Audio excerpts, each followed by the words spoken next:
What is stopping you from being successful together? And is it even possible to flip the script on that? That's coming up right now.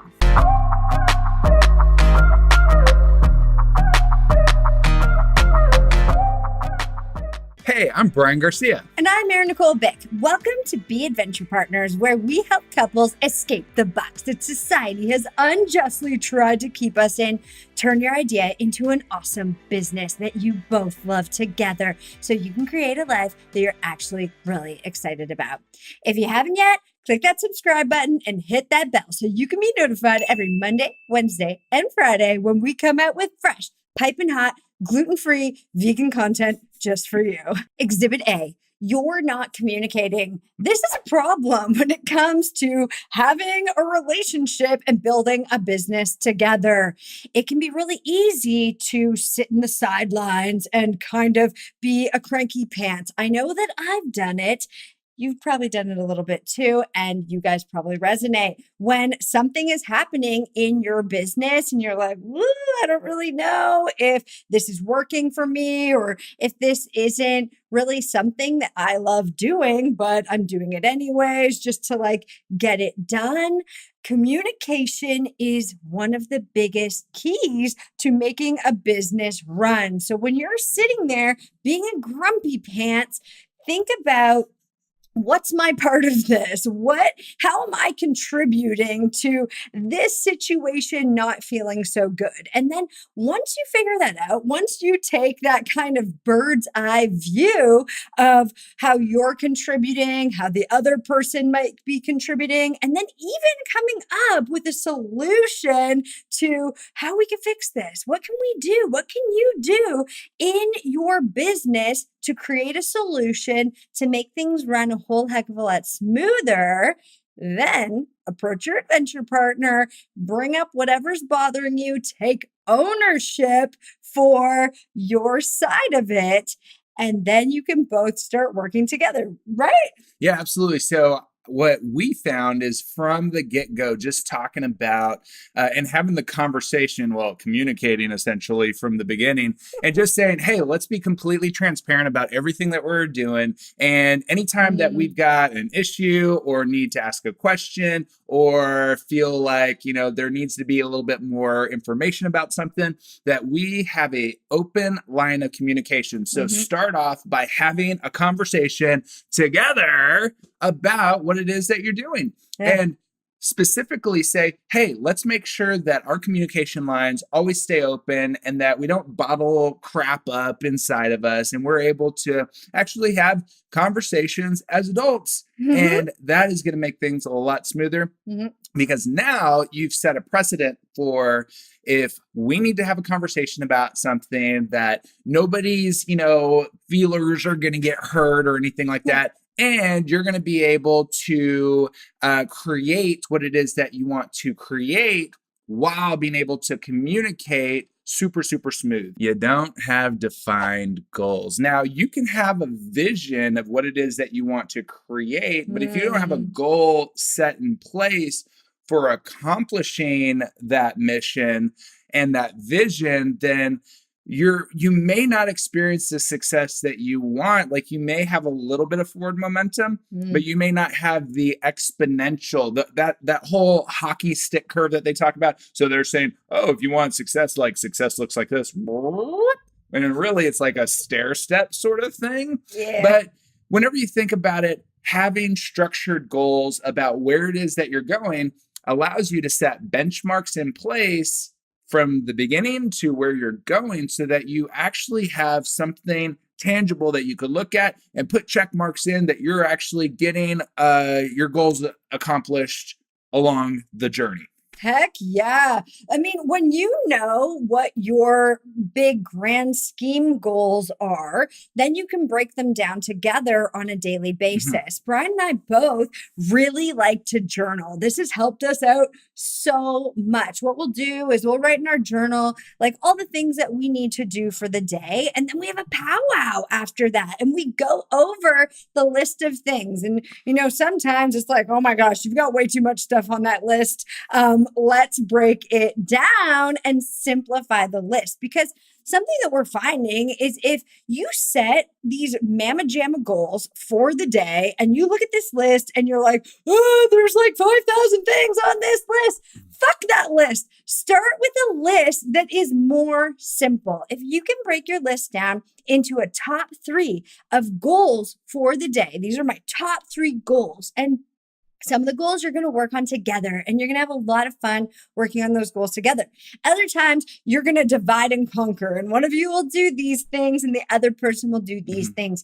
If you can break them down into just a few simple goals a day, when you look back on your week, you are going to be so thrilled with all the stuff you get done, and everything else on that goals list is gravy. Yeah, and you know what I found is really cool about Couple-Preneurs specifically is that when I have 3 things on my list and she has 3 things on her list, guess what?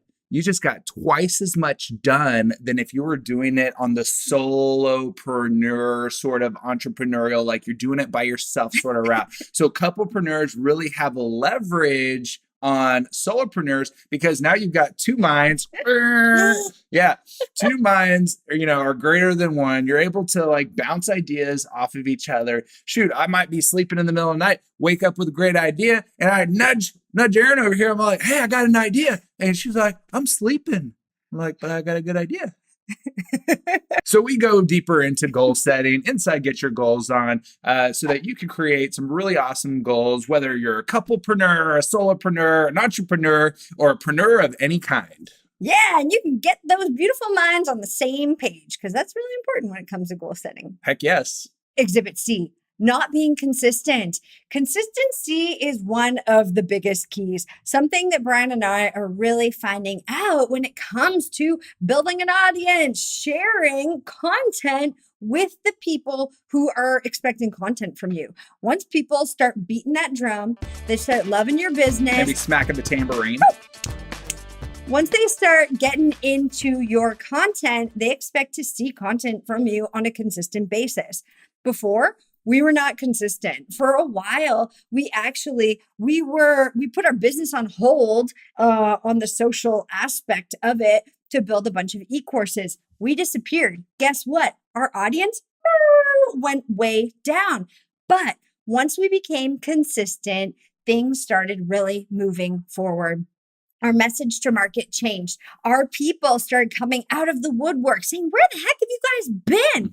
And then we started pumping out YouTube videos every Monday, Wednesday, Friday, along with a blog post, and then daily posts coming up 2 on Facebook every single day. And then anything else that we did on there was a cherry on top so that we were consistently feeding our audience.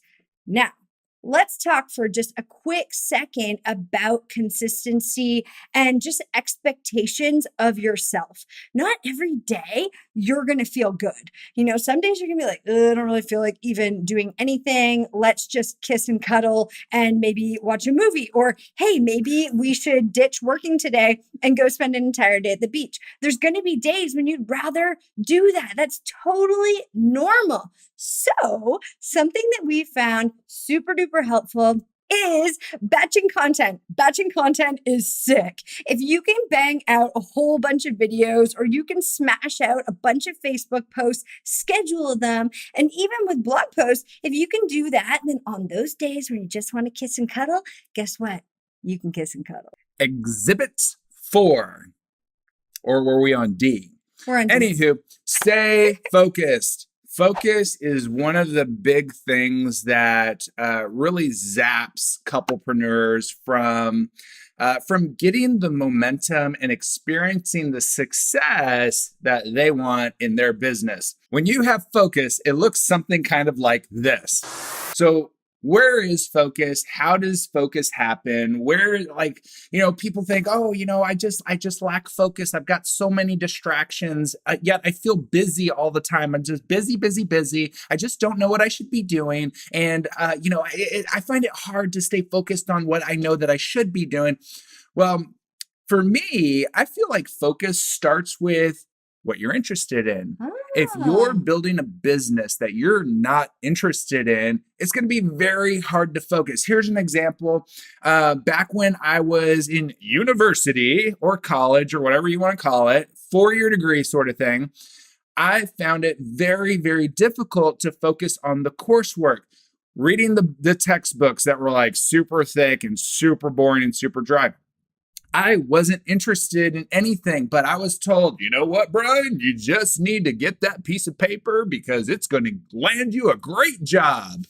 Well, was it really a great job I wanted? I think even back then, I still had that entrepreneurial, personality type that was wanting not a job, but wanting a business, wanting to be able to create something with my own hands.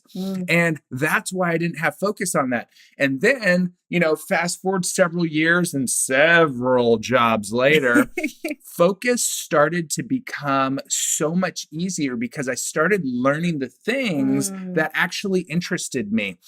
For instance, I wanted to learn how to build a business online. I started to seek out the tools, the e-courses, the mentorship, the community to be able to learn how to build a business online. I didn't learn that in college or university. They didn't teach you how to do that. Even though I did take some business management and accounting and like different, classes like that just because they were required. But it was me actually seeking out what I actually wanted to learn, not just something saying, here, you need to learn all of this stuff. What is it that you love? You're going to have so much more focus when you put your mind towards what you love. I mean, think about, whenever you're with your honey, right? And you're just like, oh my gosh, I want to learn everything about her or everything about him because, I'm so focused on this relationship sort of thing. And it's super hot and super spicy. Well, how do you keep that focus alive? Maybe going on more adventures, maybe traveling the world, maybe giving yourself more time through what it is that you build. Yeah. So that's something about focus that I think is super important that, was kind of a light bulb moment for me. And hey, guess what? It may be a light bulb moment for you too. Exhibit E, you're not motivated because of all of the above. This is a problem. When you don't feel motivated, it's hard to communicate. It's hard to be focused. It's hard to set good goals together because you're not motivated.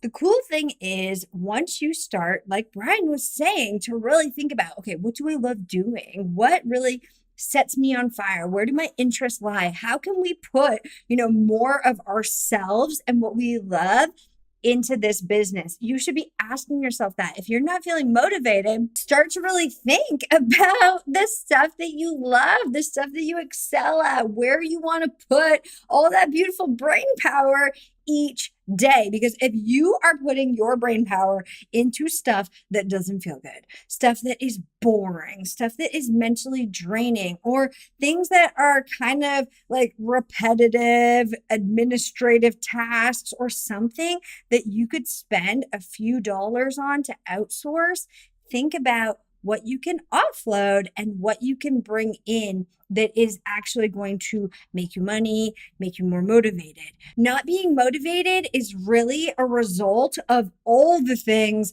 just not being in alignment with your hearts, with your souls, with your grand mission. When you build a business, what you're doing, why you're building a business is really to help people beyond your personal reasons of having a business. Like you want more freedom. You want to build an amazing life with the one that you love and have more flexibility to be where you want, when you want, and all that beautiful stuff.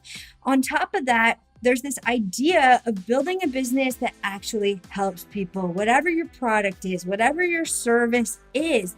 When you are building this beautiful business that you actually love, not a business that makes you want to rip your hair out, you are building this fine-tuned, beautiful machine that you actually want to show up for each day instead of looking at this thing like, oh my gosh, I just made another job for myself. Ain't nobody want another job for themselves. Nuh-uh. Got questions or comments about this topic or any of the topics really? Go ahead and drop them down in the comments below. We'd love to read them. Also, if you haven't yet, go ahead and click subscribe and hit that bell so that you are notified on Mondays, Wednesdays, and Fridays when we've got hot, fresh, new content for you. That's going to help you grow in some way in your life, in your relationship, or even in your business online. Cha-ching! So go ahead also and check out this video right over here.